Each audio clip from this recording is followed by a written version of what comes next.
One of the greatest things about being in the United States military is the opportunity to educate. Now, I've been a Muslim chaplain for about 28 years. Been in the military for about 33 years.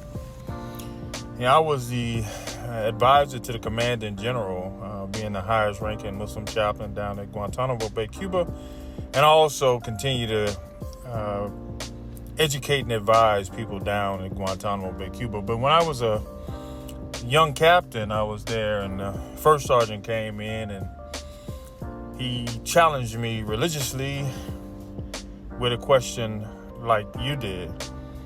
He said, "Chaplain, I read in the Holy Quran in chapter 9, verse 11, 9 and 11, that the Quran calls for killing of all Christians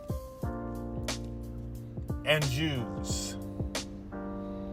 How could you believe in something that wicked?" I said, "First Sergeant, respectfully, I would never call you a liar. I see you as a man of integrity, but you didn't read that. And if you read that, I most certainly will resign my commission today." No, Top. Let's go to the book. I have one here. I happen to be the Muslim chaplain. We went in and he read it, and sheepishly, while he never apologized, he said, "But that's what I read on the internet." I said, "First Sergeant, one of the greatest things in life is to educate yourself. And once you've educated yourself, then you must be humble and apologize, because you just might be offensive." I took him to additional passages where it says, those people who call themselves Christians and those people who call themselves Jews, if they believe in God in the last day, no fear should they have, nor should they grieve. Allah will give them, God will give them their reward. The question that you ask is not one that I haven't heard before. The Quran says the people were enemies, and he made love between their hearts so they could actually heal civilization, not destroy it.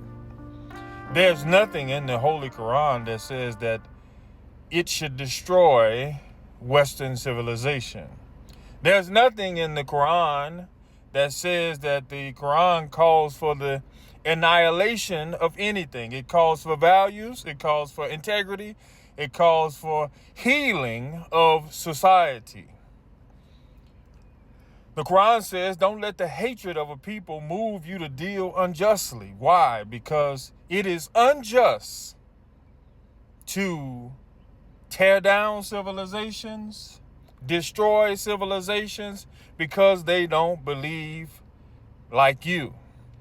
It would be interesting to know that because I was Christian for 28 years, that the Quran has very, very similar values to Christianity. The only difference is we see God different. So we pray, you pray.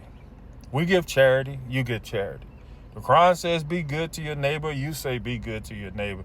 The Quran says put God as the highest of ideal, love your neighbor, give charity, treat people right, have integrity, treat your brother and your sister. It's congruent. Sometimes we're educated by the media, by people who don't have sufficient knowledge. But if you would ever just sit down, I know it's a scary proposition, and talk to somebody who happens to actually be of the Islamic faith, you'd be surprised the commonalities that you have. I won't elaborate further, but what you're saying couldn't be further from the truth.